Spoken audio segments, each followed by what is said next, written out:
Do you see that in many people's eyes? I do. I see it in a lot of people. I think there's something that God put in all of us, and that's to overcome, to move forward. Jesus Christ, you can trust him. He'll never fail. We've seen midgets grow. We've seen arms and legs that stop growing. Mandada basata. I don't make this stuff up. So are we going to be called away to meet the Lord? But it's not going to be 300 years. We live in right at the coming of Jesus Christ. You're just a 10-foot-tall crybaby. I'm crying. It's not so bad. I mean, no Christians aren't being killed. No, not yet. What the Bible says, Leviticus 20:13. If a man also lie with mankind, as he lieth with the woman, they shall surely be put to death, their blood shall be upon them. And that, my friend, is the cure for AIDS. The notion that atheists are somehow the intelligentsia among us and so forth, I think this is just completely false.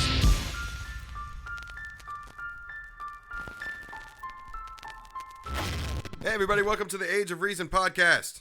What's up, Alex? Oh, not much, man. Relaxing today. Got a nice 4-day weekend, so enjoying that. How you doing? Well, my voice is back. Yeah, I can talk. I'm not going around talking like that Debbie woman from the smokers. Like, they say nicotine is addictive.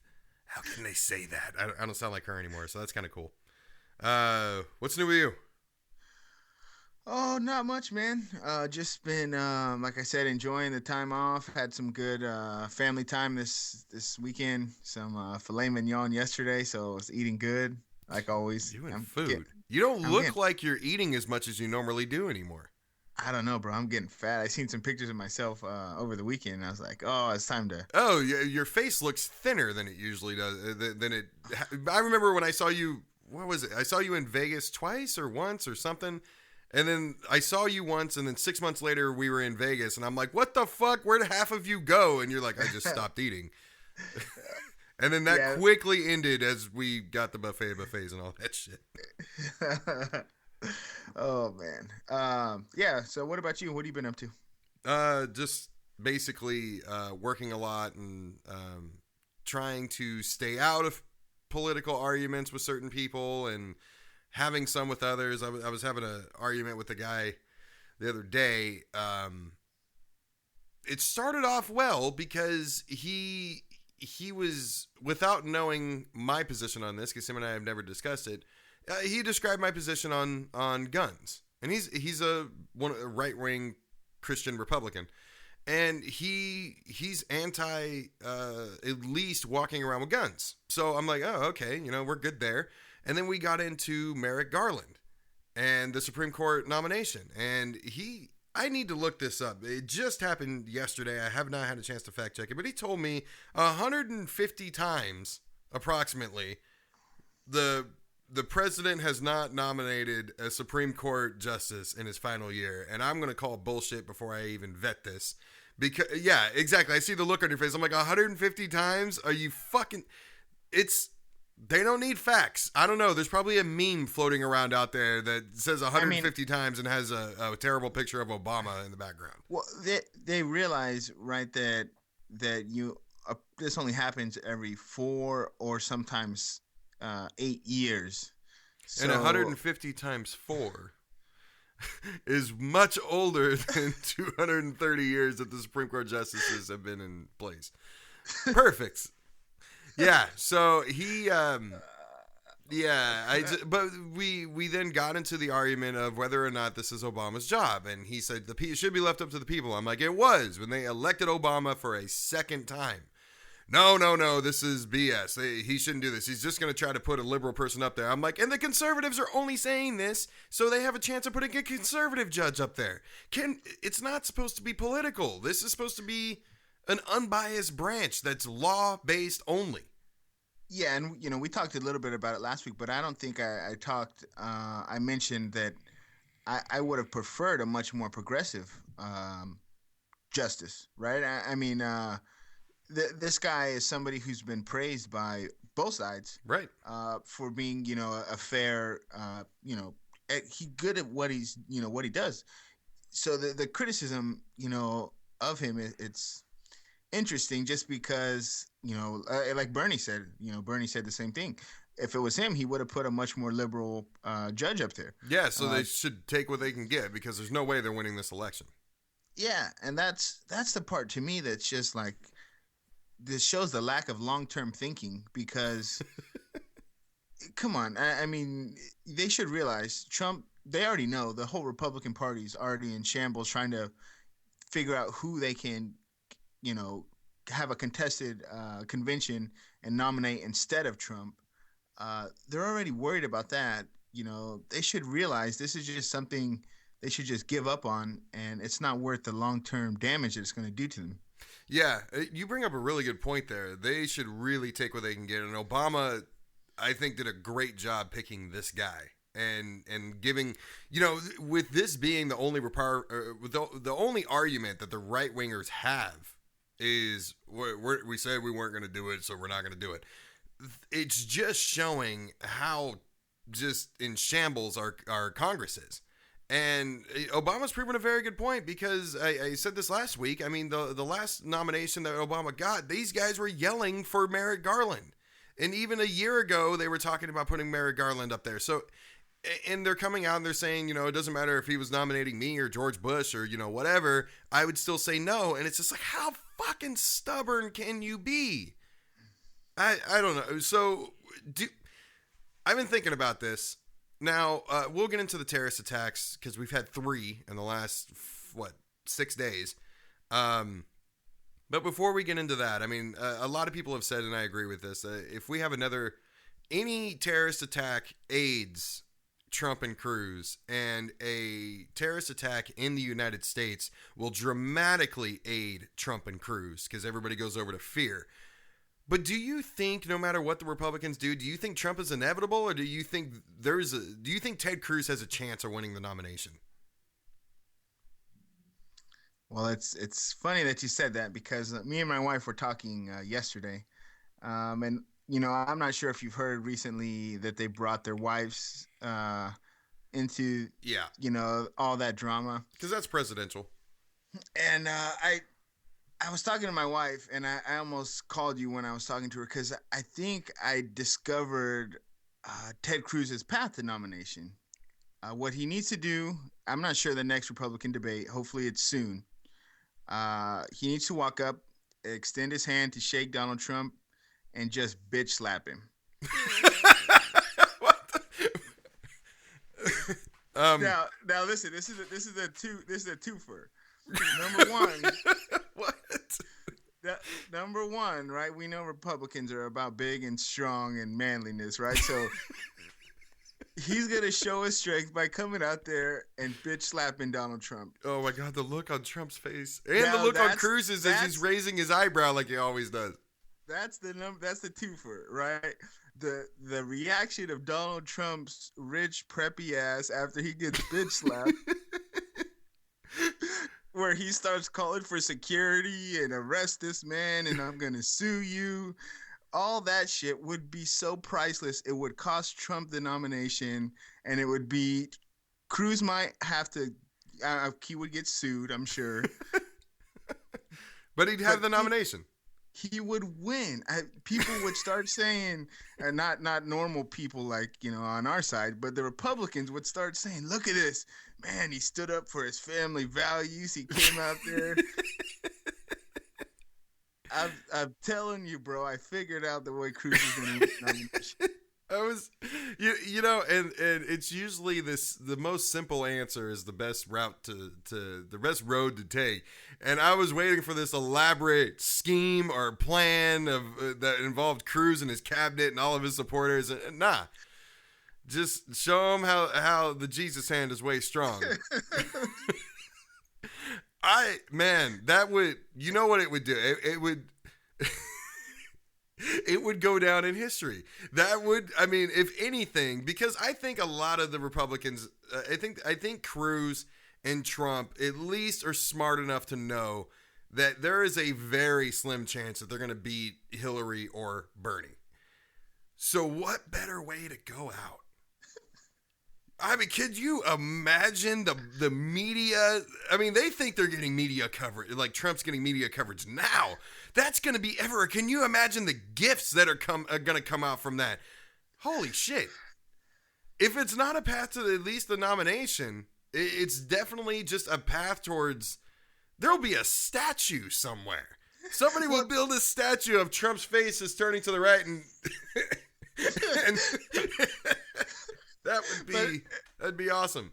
But tell me how, a gun-toting, American-loving patriot could vote for Trump after, he starts calling for security after getting slapped, or, you know what I mean?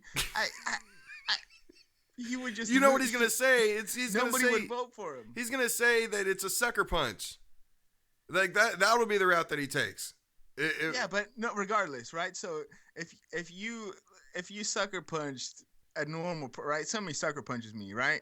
My first reaction is still not going to be to call security or, I'm going to sue you. I guarantee you those would be the first two things out of his mouth. Number one, he's going to call for a security team.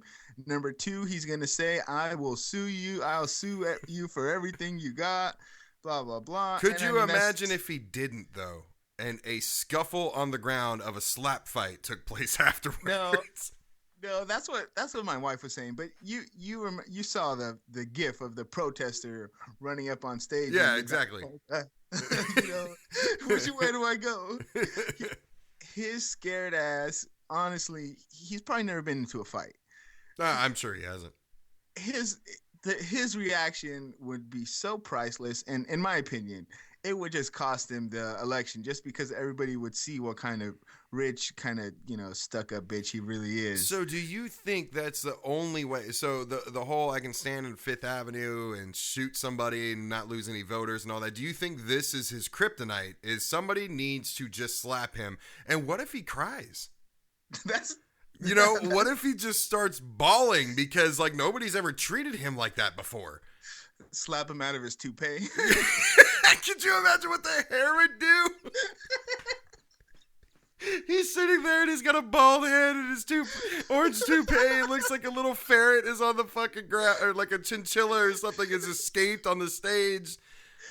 Oh, wow. Yeah, this is not what I expected you to say. That's funny. Oh, shit. All right. Let's get to some more serious stuff. I guess aside from that, I think the problem that everybody keeps talking about is contested convention, right? And yeah, they've floated Mitt Romney, Paul Ryan. I've heard Condoleezza Rice from some of my conservative friends. I don't think I've ever heard that from the news media, but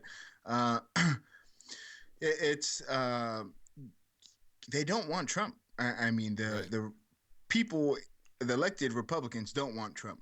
Well, Lindsey Graham was on The Daily Show, and I'm surprised to say this. He was actually, it was the most human I'd ever seen him, and he was kind of funny. And Noah asked him, what's the deal with Trump and Cruz? Because he played some clips about when Lindsey Graham stood over there. He's like, someone can shoot Ted Cruz, and as long as it's on the congressional floor, you can't get evicted, or you can't get convicted. And he's like, so you support this guy now? And he says, one's like a shot to the head, one's like poison. And Trump's a shot to the head, but at least you can still try to find a cure for the poison. That's what he said about Ted Cruz. And they don't want him either. So I think they're going, because they're dirty. I think something's going to happen where they're at least going to try to doctor the voting numbers to where nobody gets to 1237. Then they can put somebody completely different in, because none of them want either of these. And they started with 17, and these are the two they ended up with. I hope it's the death of the Republican Party. That's what I really hope. I hope the GOP just collapsed, grabbing on penises. They collapsed grabbing on penises? They collapsed grabbing on penises. That's what they're going to do. But that's exhausting. The bad part about all this is, okay, so we had 3 terrorist attacks in the last 6 days. First, we had Brussels. Last body count I heard was 30 dead and 230 wounded. at least one suicide bomber, but I think they got up to at least 2 suicide bombers, and it took place at the transit station and the Brussels airport. We also had a soccer field in Iraq get bombed. And then yesterday on, I think atheists start calling it Too Early for Zombies Day, Easter, there was a bombing at a park in Pakistan and killed a ton of Christians. So I think the more these attacks happen, it helps them a little bit, but it's sad to think that all ISIS has to do, and these are the one in Pakistan was Al Qaeda. Yeah. So they're trying to compete with ISIS. So right now we have like an arms race sort of thing going on with casualties and terrorist attacks between ISIS and Al Qaeda. It's sad that no matter if something happens here, it only helps Trump and Cruz because everybody runs for fear. Yeah, that's exactly right, and they, I mean, that's exactly what they play into, and I mean, when you listen to them talk about the military, I don't know which one's scarier. Trump makes his very general statements, like always. We're gonna have the best military. They're gonna be scared. As soon as I'm president, they're gonna run from me. But I mean, Cruz says he's gonna carpet bomb, these people, and we've talked about it before. If you want to stop terrorism, I mean, we have to stop terrorizing innocent people over there as well, with civilian casualties and occupation. And occupation, right? And so, and until we work on our strategy over here, all we're doing is, we're just creating more and more of them, and there's no long-term solution again into that kind of thinking. We'll just bomb it into oblivion. Yeah, exactly. But I mean, it's, Cruz calling for the patrols and monitoring of Muslim neighborhoods in the U.S. I think a really major issue is the lack of empathy and the hypocrisy of just the general public. Everybody's worried about Sharia law taking over the United States. So instead of being, the bigger person or the rational thinker and saying no law should be, religious based in this country, regardless of what religion it is, it's, we need to impose the, Christian law on our citizens, and we need to monitor people that are not Christian. And this whole thing really started too with Jeb Bush and everybody else during the refugee crisis, where they're like, we should let Christians into the country. Well, how can we tell somebody's Christian? I just think you can. And I don't know if you heard, but the New York chief of police had a pretty good response for Ted Cruz.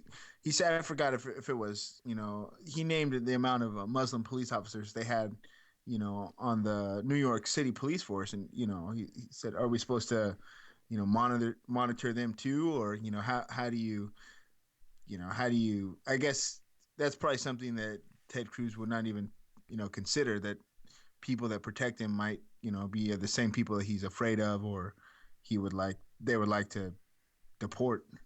Well, he probably, it's a shame that they're able to admit most of the truth that they believe in, but probably not all of it. But I wouldn't be surprised if, behind closed doors, Trump and Cruz both, and a lot of other members of the right-wing media and government do say certain things about Muslims. Like they're all prone to this. I wouldn't be surprised if that was the case. And being an atheist, it's hard to combat that a bit. But again, it's not that I just think that Muslims are crazy. Christians are crazy too. So I posted a video on the Age of Reason page on Facebook of what's going on in the Philippines.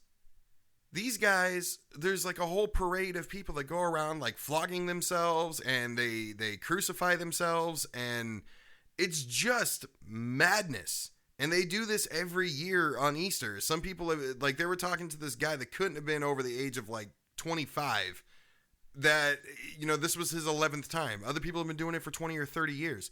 They go out and they whip themselves bloody. They actually impale their hands and feet and get tied to a cross, which I think is funny that they still, on this video, they'll show the nail going into the hands, but they tie their elbow to the cross. And it's like, you still, science? Seriously? Like, you guys still haven't understood that Jesus wasn't nailed through the fucking hand. And then they seriously crucify them. I gotta stop you right there because I had it for last week and I failed to mention it. I forgot about it. But there is a scholar that came out saying Jesus did not die on a cross. Did you hear about this? I have not. What do you think? You want me to tell you his supporting evidence here? Hold on. Before I guess, is the answer does it sound legit, or is this a crazy biblical scholar Christian? No. He's refuting the Bible.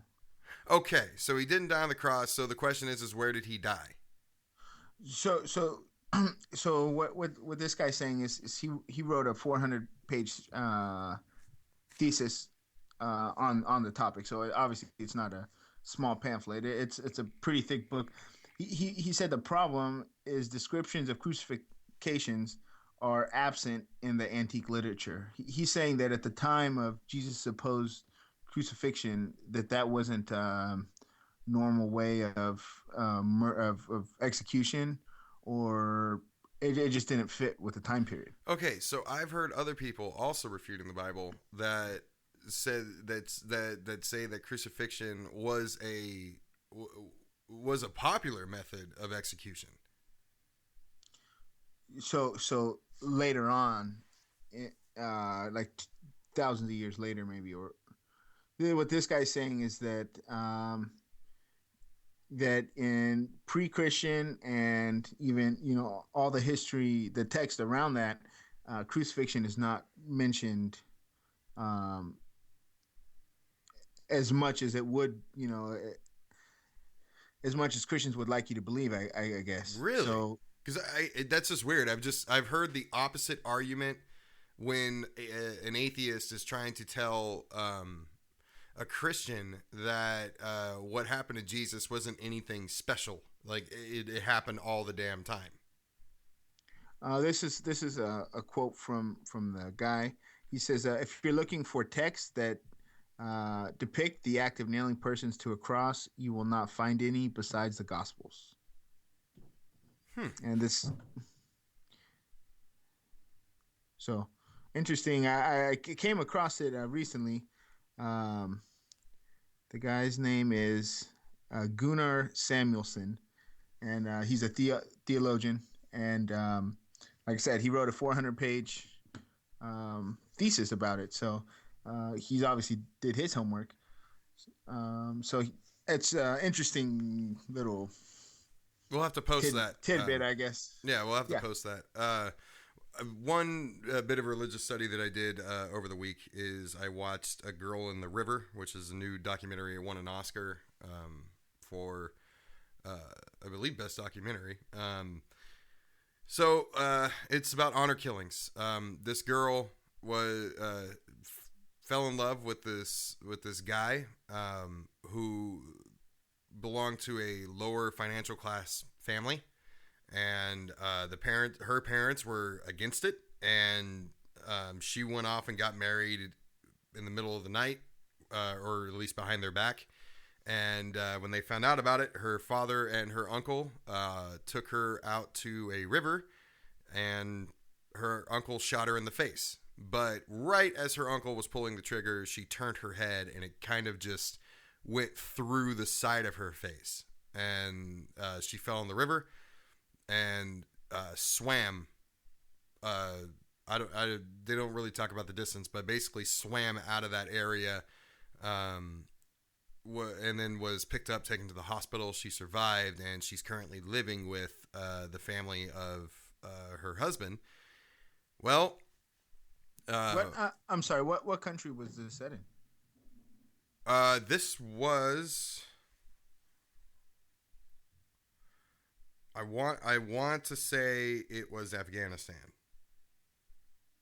Probably a note I should have taken, right? I want to say it was Afghanistan.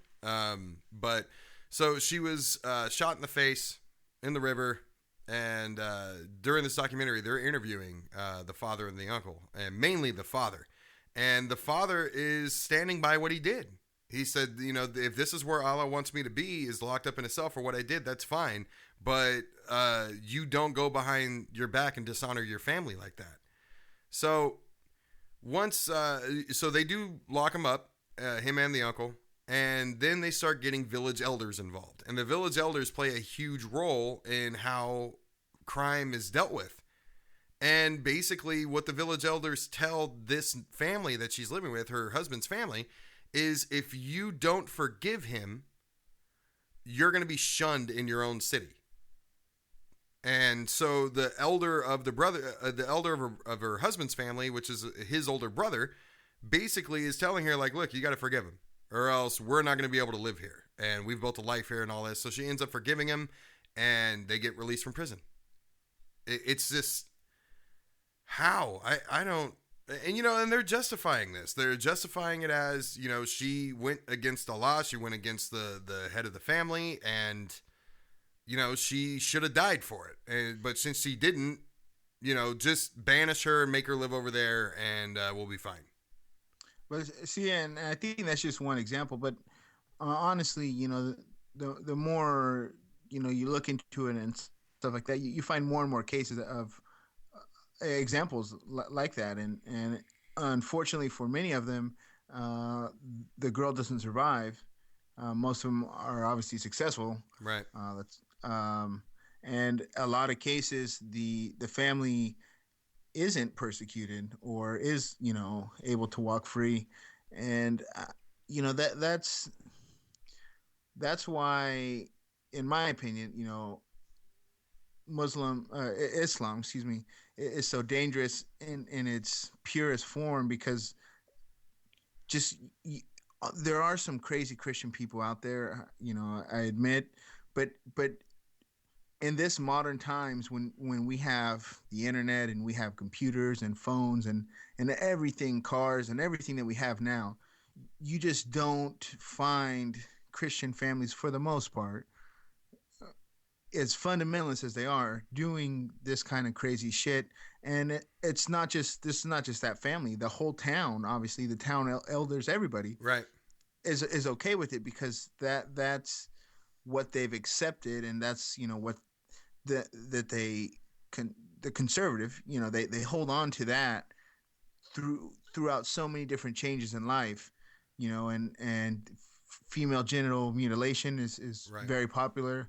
In, you know, in those countries, it's, you know, being banned. I think in England banned it recently, and they're, you know, trying to do more to combat it over there. But, you know, I mean, they basically cut off the clitoris of little girls to deny them sexual pleasure, and that's normal practice, just like, you know, just like circumcision. You know, it's thought of, you know, as the same kind of, you know, thing. And it's horrible. And when you talk about prearranged marriages, we have, you know, prepubescent teenagers or teenagers getting married to 40, 50, 60-year-old men. Right. It's, you know, it's disgusting. And, you know, people will say, oh, everybody has their own cultures, blah, blah, blah. Fuck that.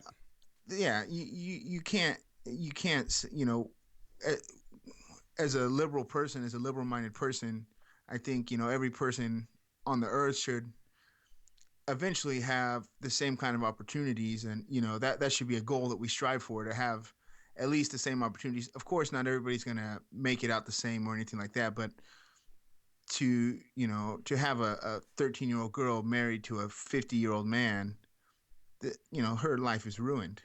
Yeah. And a clear point, what I was thinking of when I was watching this is, how can you justify what would be considered as a crime against a family, a very mafia-like, should never have physical consequences? You know, teens rebel. I mean, that's something we all do as we're growing up, regardless of faith and all that other stuff. So if you go behind your parents' back and go marry somebody they don't want you to, the parents have every right, if it means that much to them, to, cut her off. Fine. Fuck, do that. There's nothing illegal about it. It's not always the best way to handle things, but, cut her out of your life then. But how you justify, that's murder. That's cause for murder. And one thing that I'll point out too is, it's a Christopher Hitchens saying, but the suicide bombing community is specific to only one group of people. And look how crazy, these things get, because these people really believe in this fucking fairy tale. It is completely ridiculous. Like, why do something that causes you nothing but anguish and a struggle and just hatred on a regular basis? I mean, I say that, and when I say that, I'm thinking to myself, well, in that case, why am I doing this podcast? Because I have to pay attention to this shit, and it makes me very angry all the time. But what I don't understand is why people live. I don't get it. I mean, I understand if you're brought up this way, this is a generational issue where you're brought up under this sort of mindset, but I don't understand how you can have an idea that is so sacred to you that you could kill your own child. And that's coming from a childless person. Well, she's actually a conservative person that I spend a lot of time listening to is Ayaan Hirsi Ali, and she her story's pretty crazy. She went through female genital mutilation, I think in Africa. She spent some time in Saudi Arabia. She went from Muslim to Muslim country. She was also a prearranged marriage, I think, to like her second cousin or something. And she ended up fleeing that to, I think, Sweden or one of the Netherlands countries or the Scandinavian countries. And her story's, pretty interesting. And the thing, she talks about is just that the people over there will challenge you and say, like, you're not a true Muslim if you do not accept all, there's no, like in Christianity over here, people are happy to be like a 60% Christian or a 70% Christian. And what I mean by that, I guess, is that they'll accept 60 or 70%. The other 30%, maybe they're okay with evolution or, something like that. Or maybe they're okay with gays. Yeah. They can pick and choose and whatever. And people for the most part will not come out and say, except, the Westboro Baptist Church, you don't have a lot of those people saying, if you allow gays, if you, speak to a gay, you're not Christian. And you're going to catch the gay because it's contagious. You just don't have a lot of that. But over there, that's all they're saying. If you don't, behead your daughter or whatever, murder your daughter for dishonoring your family, well, then you're not a true Muslim. And you're dishonored, and you are dishonored. Exactly. Which is exactly what this guy was saying. But switching topics here, you bring up how people are over here freely pick and choose what it is that they choose to practice and believe in out of their religion, which I think is BS. I think if you're going to call yourself a religious person, you have to believe in all of it. Like, I label myself an atheist. That does not mean that I get to take astrology. That does not mean I get to let that account for me, or else I'm not an atheist. So if you're going to be a Christian, be it to the fullest and live with that anger and live with knowing that certain things are not true. Like, for instance, my wife got into a conversation with her mom, and her mom it took it pretty hard when she found out that my wife had made the jump to atheism. What's very unfair for my wife is that Lindsay never really took an interest in politics or religion until recently. However, I had been into both of these things for a very long time before I even met her. And so what's unfair that she's having to go through is people aren't giving her enough credit for her own investigation, all of her questioning, and her her journey that she's gone through, they're giving me the credit for that. They're thinking Yeah. that I just talked her into it or some shit. And I'm not gonna lie, like I wouldn't say I talked her into it. I mean, I'm sure you were an influence, but that's something that Right. every person has to make that decision on their own. That's not something that somebody could really. I don't think if you really wanted to believe in something, you're going to believe in something, no matter. Regardless. Yeah, regardless. So, for instance, the other day, her mom asked her, "So, are you saying you don't believe in Noah's Ark?" Now, I have a problem with this. Number one, I know a lot of Christians that have written that off as a story with morals, which I guess the moral of the story is if you have no other choice, go ahead and bang your own family to repopulate. That's the only moral I can get out of it. I can't find another moral. I've read Noah's Ark probably 3 times, that story. I have no idea where the moral is, but a lot of Christians don't believe that. The moral that I get is if you ever need a good ship built that can carry Find a 600-year-old man. thousands of animals, you just need to find a 600-year-old man. That's it. So here's my problem with Noah's Ark. Well, anyway, she asked Lindsay that, and Lindsay's like, "Are you kidding me? You know, there's not even enough water on this planet to cover Mount Everest, since it covered the tallest mountain on Earth." But here's my issue: they have no problem believing that, even and we've gone into it before. The amount of food it would take to feed an elephant for 40 days and 40 nights is ridiculous. Not to mention every other animal that had to get on there. Not to mention how the fuck did they get here? Because this only happened like 6,000 years ago, and Pangea hasn't been a thing for much, much longer than that. So I don't know about you, but as far as I know, cats don't like to swim. So I'm not exactly sure how felines got from one side of the world to the other and swam across the Atlantic or the Pacific. I just don't get it. Anyway, they have no problem believing everything that it takes for you, everything that you need to just have complete disregard for. But climate change is just impossible. That cannot be real. There's no way, because that's just too crazy. Not to mention, it snows still. So how's the Earth getting warmer? There's all these stupid things, but look at what they believe in. They have no problem with it. Huh? I honestly, the hypocrisy, it never surprises me. It does continue to amaze me, though. Oh yeah, definitely. And it's at some point, you can consider entertaining, but then it gets pretty frustrating when you're trying to make a point, with these people. But I read another study on the IFL Science, that I fucking love science. I have them on Facebook, and it was saying the difference between religious people and non-religious people, and it's something that I've seen before, but this is a more recent study. They continue obviously to do studies on these things, and I think more and more studies come out. I think our side is going to continue to look at the studies and point to them, and their side is going to continue to say, shrug their shoulders and just say, "I don't want to read that. The words are too big." You gotta. But basically, what it was saying that non-religious people tend to be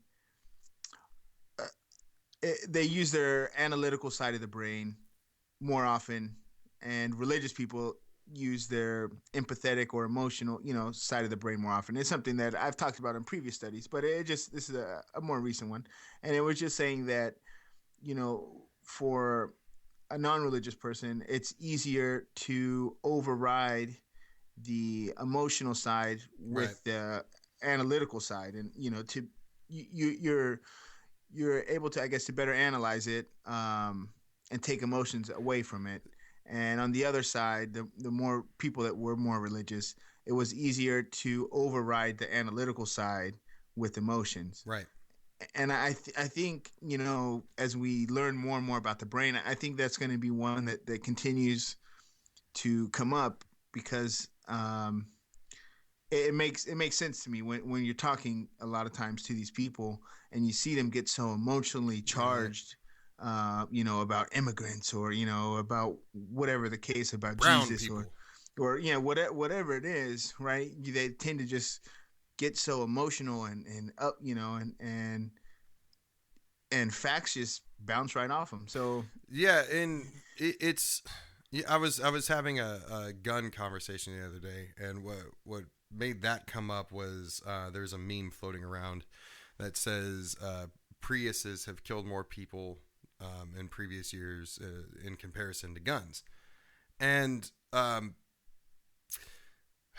so the conversation started off with me saying, what does that matter? People say, well, people get, stabbings are huge, and, domestic violence and blah, blah, blah. And people die more in car crashes and all this other shit. So it's like, when I hear that, I hear, why try to cure cancer because AIDS still takes a lot of people too? That's what I hear when somebody makes that comparison. When they say, well, this kills more people than guns. Guns still kill a lot of people. Why would we not? It's like, why try? And a lot of these people are Christians. So it really comes down to, well, if it's God's plan for this to happen, then it's God's plan for this to happen, which is complete bullshit. But that's what I hear when somebody makes that comparison is, why try to minimize death at all in that case? There's no reason to. And to the point you were making about people getting emotional. So we were talking about child molestation the other day. And somebody asked me, what happened is in, I believe it was here in Arizona, in a penitentiary here, a guy found out that his cellmate was in for child molestation. So the cellmate, so the guy went to the warden or whoever he would go to and said, I need a new cellmate. I cannot room with this guy. Well, later that night, the guy the guy kept trying to talk about it. And the guy kept telling him, stop. And his cellmate wanted to explain why he did it. So the guy beat the hell out of him and strangled him with a sheet, I believe, and killed him. And everybody was, so the two guys I was talking to asked me if I had a problem with that. And I said, well, you need to understand there's a lot more to this than that. And they're like, oh, no, fuck that. Somebody touches my kid or somebody touches my younger brother or sister or, whatever. I'm like, yeah, okay, here's the thing. We can all say that. Yes, if I ever walked into my child's room and he or she was being molested by somebody, I'm probably going to kill him. My emotions are there. But what the responsibility of that all of us need to take on is to stop putting ourselves in the situation and with emotion and look at this logically. Because the horrible part about child molestation,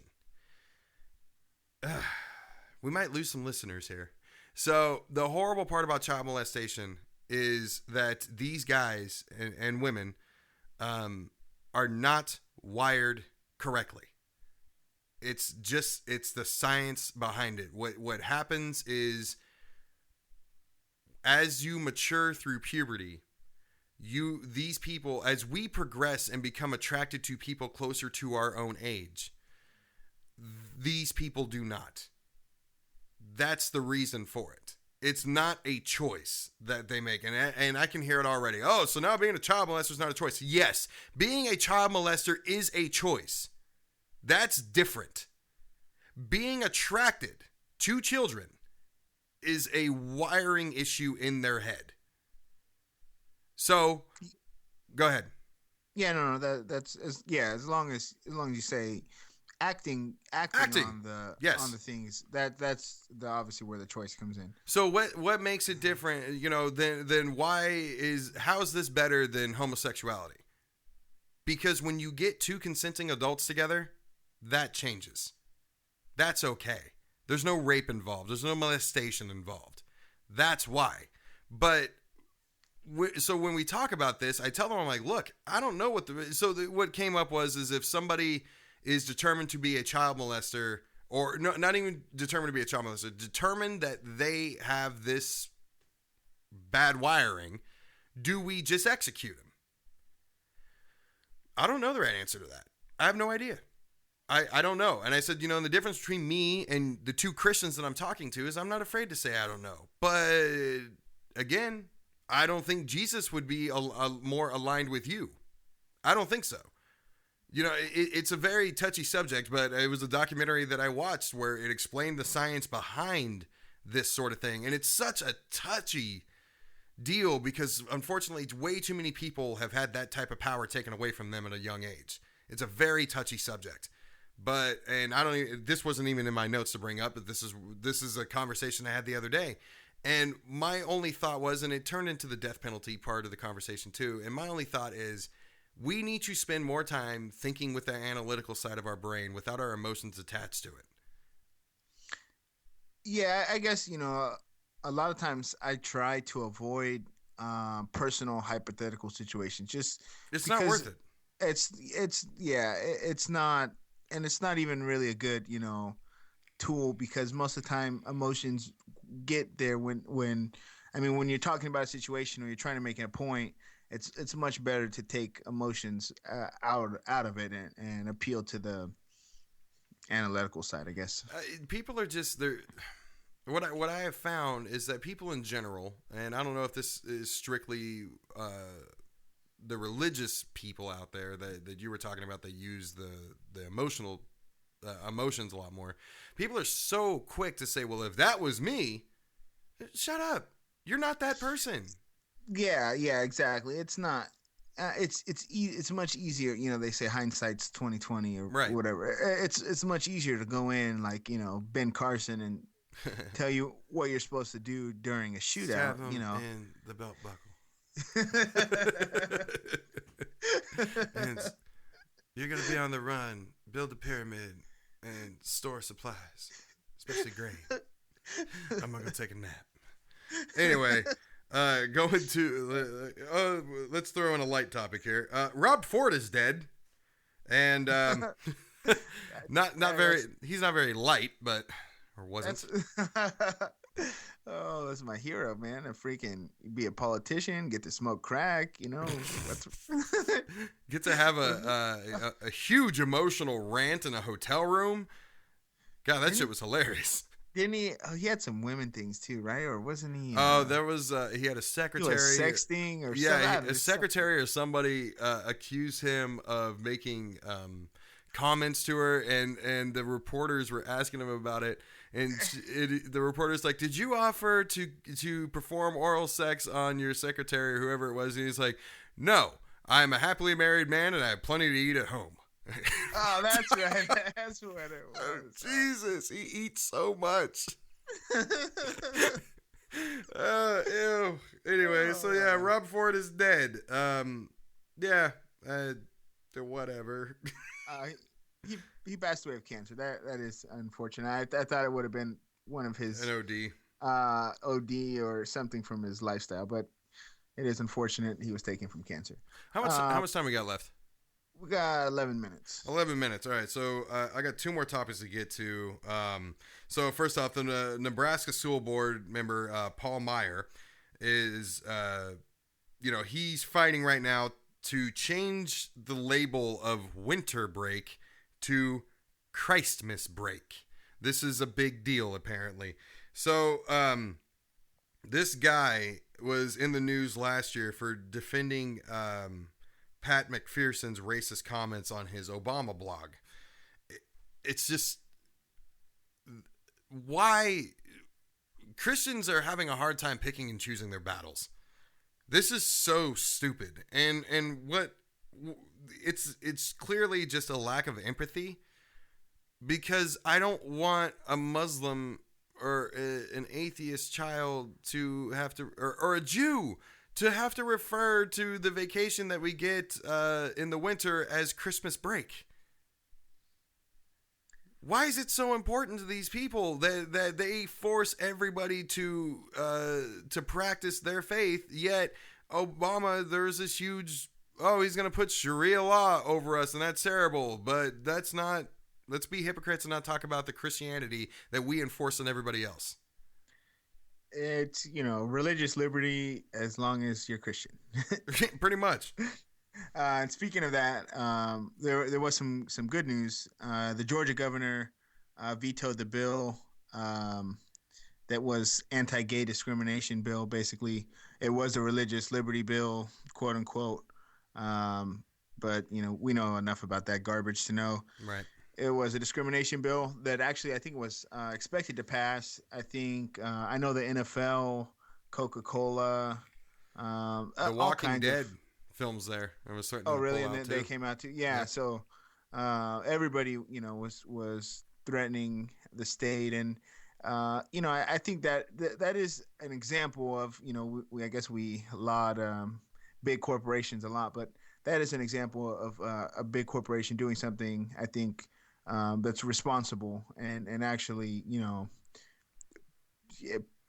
throwing its weight around in a positive light to end discrimination or stop discrimination. Yeah, and speaking of discrimination, it goes both ways. So we had a man in Richmond, California, who made threats to bomb a local mosque. And when his threats were reported, law enforcement investigated and searched his home and actually found explosives and found every bit of information they needed in order to convict this guy of plotting a terrorist attack. Take a guess on how much time he's serving. He's white. He's white. So that means less than a year? 90 days. 90 days for threatening, and he had explosives? In possession of explosives. Wow. In a liberal state. Yeah, you do more time if you have a gun.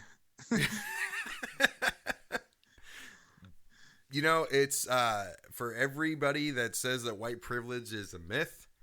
Going back to the not so good job that Bernie Sanders did on trying to really say what white privilege was at that last debate that the Democrats had. This is really what he was alluding to, is that imagine if this guy's name had Muhammad in it and was in possession of explosives. Even if he wasn't making a threat, imagine if for some reason you found a Muslim with explosives. Think of what would happen then. This is white privilege. And people can say, well, Christians aren't the ones doing the bombing. Timothy McVeigh. Children's wing of a hospital. Now tell me Christians don't do bombing. Well, they don't do it in big volumes. Okay, you know what they still have? Mass shootings. You are still more likely to be killed in this country by a white male from ages 20 to 30 than you are in any type of religiously motivated terrorist attack by a Muslim or a brown person. Unfortunately, blacks and Hispanics are starting to shoot people now.